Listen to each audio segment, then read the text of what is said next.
दिसम फुरगल काते 75 सेरमा पुराव कना मेनखान अडिगान टोठारे नित हो उथनो परतन रेना जहां चितर गी बांगे नेल ᱧᱟᱢᱚᱜ कना आर नित अडिगान टोठा नोंका हो मेना आकादा जहां रे न्यू दारेना बंदेज की बनु आकादा ओंका के आयमा दिन खन की दारेना आनाट तालाते आकुआ जीवन को खंडावेदा आर नोआ बाबते अनेक को हर को विरोध को सदर केदा अतुरेन तिरलकु जस्ती काते नोआ घटन रे पूर्व मेदिनीपुर हनत लेगित हनत रेना कोलाघाट ब्लॉक पाकाई पारी अतुरे हुई कना जहां रे तुरे चांदो खन नुदार रेना एटकेटोड़ बांग कना मेनखान नित हबिते ओना रेना कमी हरा दो बांगे एतहब कना जहां खातिर ते उनको को डाहर जांगे दाराम लेकाना पौड़ी को लहा कदा জল প্রকল্পতে যে কর্মচারীরা কাজ করে তারাই বলছে কল থাকবে জল থাকবে না। এটা কেমন কথা?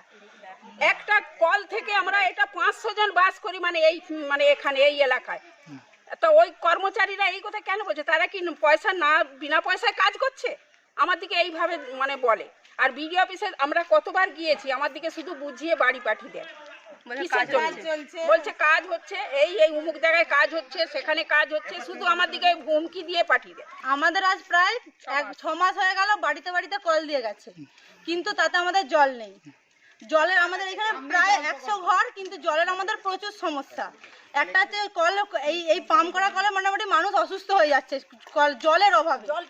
এত জলের অভাব যে এখানে মানুষ হচ্ছে যে আমরা আজ বহুদিন ধরে জল প্রকল্পের অফিসে আমরা আন্দোলন জানিয়েছি, আবেদন জানিয়েছি যে আমাদের জল নেই। বিডিওকে আমরা অনেকবার জানিয়েছি যে জল নেই। আমরা জল প্রকল্প থেকে 500 ফুটের দূরত্বেও থাকি না, তার মধ্যে সব জায়গায় জল আছে। আমাদের স্টেশনের দিকে পাড়ায় জল আছে, পিছনে ছাতিনদায় জল, অথচ আমাদের এখানে জল নেই। আমাদের খালি পাইপ পাড়ে জল নেই, পাইপ পাড়ে কিছুটাতে জল আছে, আবার কিছুটাতে জল নেই। হচ্ছে তো কি হবে? তাহলে আমরা জলের অভাবে আমরা ভীষণভাবে ভুগছি। আমরা চাই যাতে আমাদের জলের একটু সুরাহা হয়।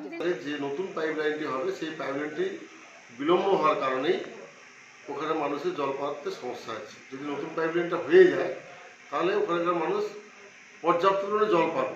সেই কাজটা তাড়াতাড়ি করার জন্য আমি চেষ্টা করছি, দপ্তরের সঙ্গে কথা বলেছি যাতে করে আগামী 15-20 দিনের মধ্যে কাজটা টেন্ডার হয়ে যায়। আর আপাতত যেখান থেকে জলটা এসছে সেখানে আমি দপ্তরের সঙ্গে কথা বলেছি যে আগামী কাল থেকেই যেন কিছুটা কম হলেও জল আসে, কারণ ওই জায়গায় আগেও পিএইচই লাইন ছিল, সেই লাইনটি কেটে দিয়ে এখানে আমাদের কোলাঘাটের লাইন করা হয়েছে। ওখানে কোনো নলকূপ বা সাবমার্সিবল এসব কিছু নেই। তারপরে মানুষের দাবিটা কিন্তু অস্বাভাবিক না, স্বাভাবিক দাবি, ন্যায্য দাবি। তাদের সেই দাবিকে গুরুত্ব দিয়ে আমি যথাযথ ব্যবস্থা গ্রহণ করি।